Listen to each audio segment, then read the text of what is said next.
सृष्टि किस प्रकार हुई है। तो सृष्टि का वही उपाक्रम बताया, पहले महत्तत्व, अहम तत्व इत्यादि का निर्माण हुआ, ब्रह्मा जी हुए। अब ब्रह्मा जी के बाद काल सृष्टि कैसे होती है वो मैं आपको बताता हूं। सबसे पहले एक परमाणु है।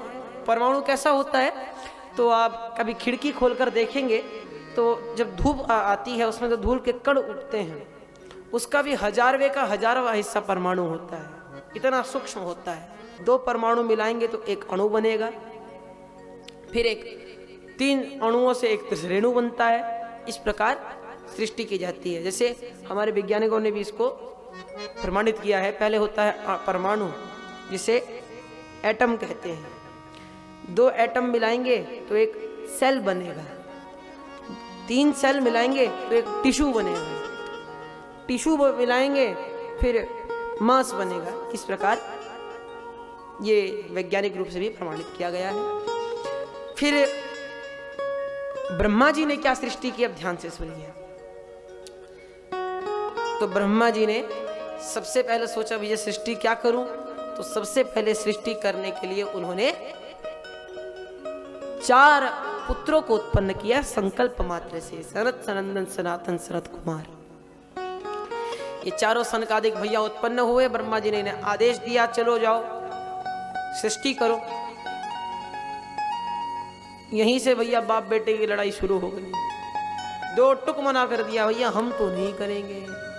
ब्रह्मा जी बहुत समझाए लेकिन मना कर दिए। तो ब्रह्मा जी ने क्रोध में आकर शाप दे दिया कि अरे तुम सृष्टि करने से मना करते हो, शाप देता हूं कि तुम कभी भी यौवन का आनंद नहीं ले पाओगे। तो वह शाप भी उनके लिए वरदान बन गया, क्योंकि एक पिता कभी अपने पुत्र का बुरा नहीं चाहेगा। तो शाप दिया तो उनका वरदान बन गया। क्या, ना कभी युवा होना है, ना कभी युवा होंगे तो विषय आसक्ति नहीं आएगी, आसक्ति नहीं आएगी तो हरि भजन से मन नहीं हटेगा। तो कथा मात्र जीवनम, सदा हरि भजन में ही लीन रहते हैं। इसके पश्चात ब्रह्मा जी को इतना क्रोध आ गया कि वो क्रोध नियंत्रण न कर पाए।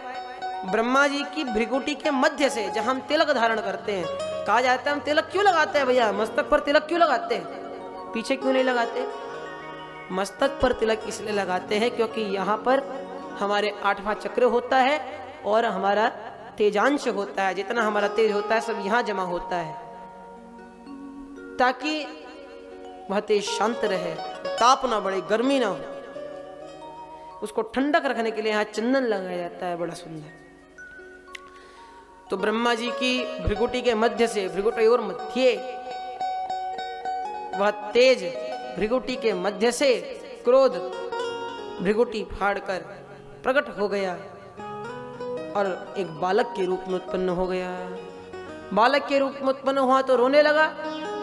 ब्रह्मा जी से रोते ही बोला, भैया पहला ऐसा बालक है जो रोआ भी और बोला भी। रोकर क्या बोला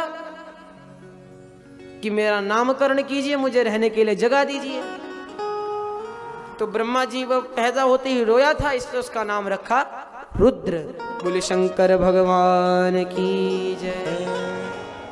रुद्र नाम रखा और रहने के लिए एकादश स्थान दिए।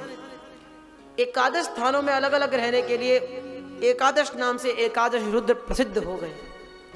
एकादश रुद्र हुए, उन एकादश रुद्रों को 11 रुद्राणियां दी उनकी सेवा करने के लिए। प्रायः लोगों में संशय बना रहता है कि देवता कितने हैं। लोग कहते हैं 33 करोड़ देवता है। कौन कौन, तो अष्टौ वसवः, एकादश रुद्राः, द्वादशादित्याः, एकत्रिंशविति, इंद्रः, प्रजापतिश्च त्रयस्त्रिंशविति। 8 वसु, एकादश रुद्र और 12 आदित्य, 31 हुए। एक इंद्र और एक प्रजापति, प्रजापति से मनु आदि, ये सब मिलाकर 33 प्रकार के देवता होते हैं। ब्रह्मा जी ने जब इन सब का सृजन कर लिया, इसके पश्चात ब्रह्मा जी ने संकल्प मात्र से 10 ऋषियों को उत्पन्न किया। मरीचि, अत्रि, भृगु, वशिष्ठ, पुलस्त्य, पुलह, क्रतु, अंगिरा, दक्ष, प्रजापति और देवर्षि नारद। अब प्रत्येक ऋषि को अलग अलग अंगों से उत्पन्न किया। मरीचि जी को मन से उत्पन्न किया, नारद जी को गोदी से उत्पन्न किया, दक्ष प्रजापति को अंगूठे से उत्पन्न किया। इसलिए शंकर भगवान को ठेंगा दिखा रहे थे, अंगूठे से उत्पन्न किया। क्रतु मुनि क्रिया प्रधान है तो हाथों से उत्पन्न किया। वशिष्ठ जी को प्राणों से उत्पन्न किया। अंगिरा ऋषि को मुख से उत्पन्न किया। इस प्रकार 10 ऋषियों को 10 अलग अलग स्थानों से उत्पन्न किया। 10 ऋषियों को उत्पन्न किया। उसके बाद वाणी से मनोहारिणी मां सरस्वती को उत्पन्न किया। छाया से कर्दम मुनि को उत्पन्न किया। प्रसंग आता है कि सरस्वती जी पर मोहित हो गए ब्रह्मा जी, तो 10 ऋषियों ने समझाया। ब्रह्मा जी को बड़ा खेद हुआ कि ओहो, ये तो बड़ा गलत कार्य कर दिया हमने। अपने ही द्वारा जो मेरी अपत्या स्त्री है, अपनी अपत्य स्त्री के ऊपर ही मैं मोहित हो गया, तो उन्होंने अपना देह त्याग दिया और देह त्याग करके उन्होंने नया देह धारण किया। और भैया ये मैं नहीं कह रहा हूं, मुझे पक्की जानकारी नहीं है, ये मैत्रेय जी भी कहते हैं भैया हमें भी पूरी जानकारी नहीं है, ऐसा सुना है। अब जब मैत्रेय जी खुद कह रहे हैं भागवत जी में, मया श्रुतम, मया ऐसा, मेरे द्वारा ऐसा सुना गया है, मैंने ये बात सुनी है। अब सुनी है तो भैया हम क्या कह सकते हैं, हुआ होगा, can be, it can be possible. What is not possible in the world? संसार में क्या मुमकिन नहीं है, सब मुमकिन है। इसके पश्चात ब्रह्मा जी जब नए शरीर में आए तो उन्होंने संकल्प मात्र से, विसंकल्पिक सृष्टि चल रही है, संकल्प से सब उत्पन्न किया जा रहा है। संकल्प से दाएं हाथ से पुरुष को और बाएं हाथ से स्त्री को, अर्थात दाएं शरीर के दाएं भाग से पुरुष और वाम भाग से स्त्री को उत्पन्न किया, जो मनु एवं शत्रुपा के नाम से विख्यात हुए। इन्हीं के हम सभी अपत्य हैं।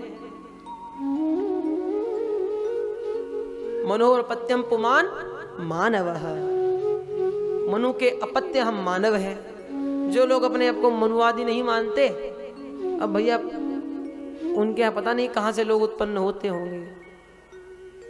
हम तो मनु की संतान है, इसलिए हम सब मनुवादी हैं, मनु के संतान हैं। इसलिए हम कहते भी हैं वसुधैव कुटुंबकम, सारी वसुधा, सारा संसार हमारा परिवार है।